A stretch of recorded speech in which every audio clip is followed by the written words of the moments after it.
Namaste and welcome to Soul Horoscopes Orbits Edition. From my webcam to yours, I'm Christopher Rayman Witecki, your soul biographer, here to help you put the pieces of your soul story together. And speaking of soul stories, well, mine is coming up. My birthday is in just a few weeks. It's going to be a great year. I'm super excited, launching some serious joy, seriously. And one of the little facts about my life is that I was born just a couple of days before Mother's Day. In fact, you could say I was the best gift a mother ever had for Mother's Day. And I'm glad you agree, because I'm going to exploit it with a Mother's Day reading special. Right now, you can buy your mother a Mother's Day reading, not on Mother's Day itself. I don't think I can possibly handle that, but basically a gift certificate that she can cash in anytime in 2013. I've reduced my rate big time. I will instantly send you a gift certificate, a digital one, so if you're one of those kids that waits till right before dinner, no problem. We'll send it to you, print it out. You look amazing. It's a 1-hour reading for a reduced rate at soulmart.me. There's so much groovy stuff going on right now, guys. I'm so excited. We've got Serious Joy launching in just a few weeks. My birthday. Every mother on the planet's going to get a fabulous Mother's Day gift this year. And the sun's about to move into Taurus. But first, we've got to wrap up Aries. It has been a bumpy ride. So without further ado, let's take the Ascension elevator up and talk about Good afternoon, folks. This is your captain speaking. Please be advised, those with heavier emotional baggage may be asked to pay an additional fee. During Ascension, make sure to keep your past life karma and drama stowed in the overhead compartment. And anyone who's a bummer will not get peanuts. Hello, my captains, and welcome now to 33,000 feet for the bird's eye view of views for captains, Capricorn risings, and the soul executives if you bought a Lifecast report card. Well, we're in Chapter 3 this week of Sun in Aries. It has been a bumpy road. You're working on the I feel state of awareness, connecting to your feelings, the part of your soul that resonates with everything.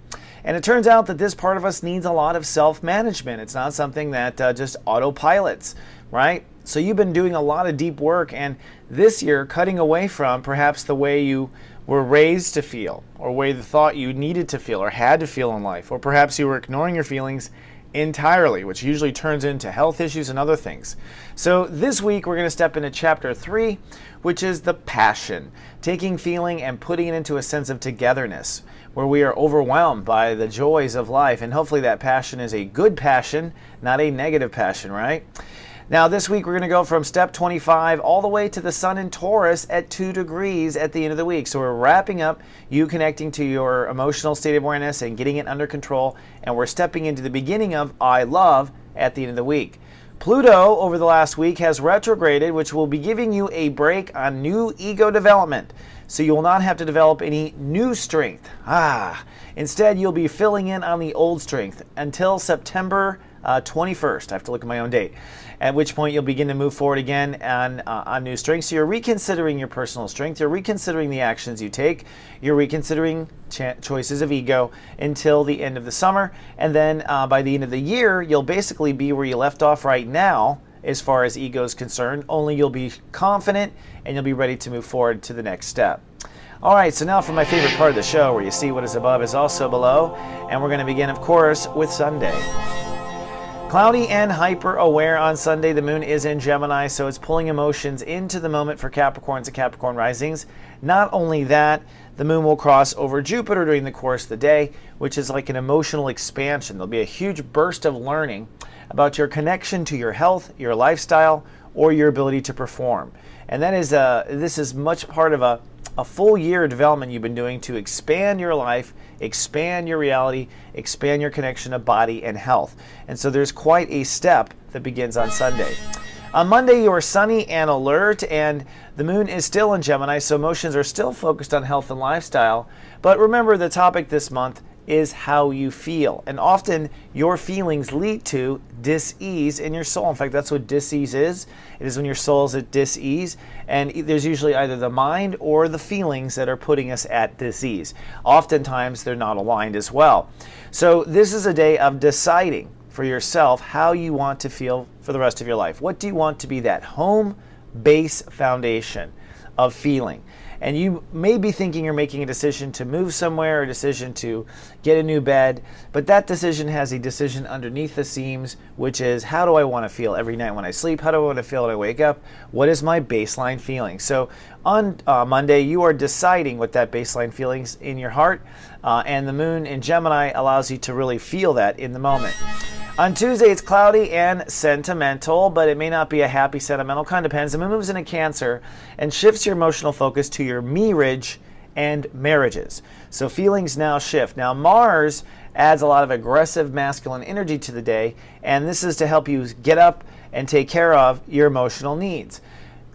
You might be seduced, though, into being, pulled into other people's emotional needs, namely relationships, business partnerships, and things like that. That's part of the day's challenge, is to stay focused on your needs first. The aggro Mars, if it doesn't have an outlet, could cause some anxiety. So if you're feeling a little anxious, I think it's just because you need to get that energy out of your system. But underneath the seams, there is quite a profound soul pyramid going on, or grand trine. This grand trine in water is triggered by the moon in Cancer, which is putting emotional focus on relationships and your marriage on this day.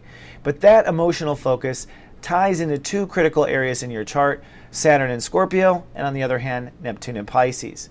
Now, Neptune in Pisces is your mind. So this is your feelings of marriage over to your attitude in life.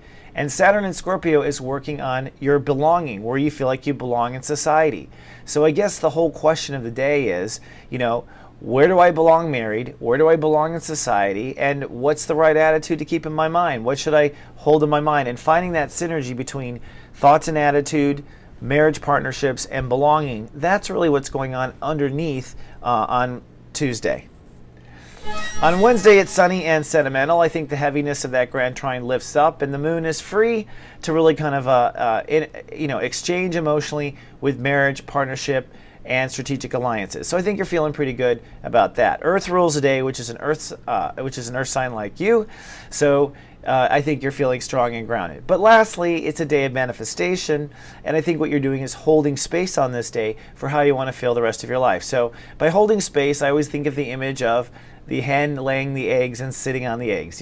This is what we do when we hold space. We just sit and show the earth, Mother Earth, what it is we want to hatch in our life, and we hang out there until it feels right to get off. The mother hen always knows when it's time to get off that egg.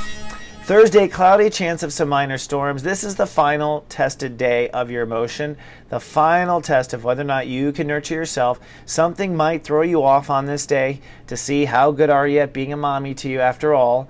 At the same time, it's just a very passionate day, and the moon in Leo makes you a bit vulnerable. That means that emotions have shifted to trust and intimacy issues, where they will be basically on Thursday, Friday, and Saturday for you. But this is the worst of the days because you are in this trust intimacy also trying to mother nurture yourself. So it's a real test of your ability to mother nurture, and really, the better you rock and cradle yourself, the faster and easier I think it will go. On Friday, it's cloudy but feeling sort of blah. Now we're at 0 degrees. This is the no man's land between the two states of awareness.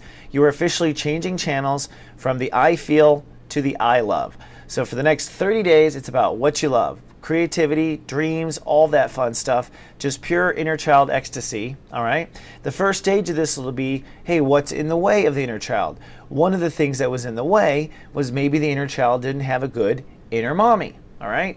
But now, male or female, you've hopefully developed this part of you that's going to constantly be babying yourself. And when you baby yourself, the baby can come out to play. The baby feels confident. So we are shifting on this day. And with the moon in Leo, you're private, you're detached, you probably don't want to be with anyone that doesn't have pre-approved credit with you.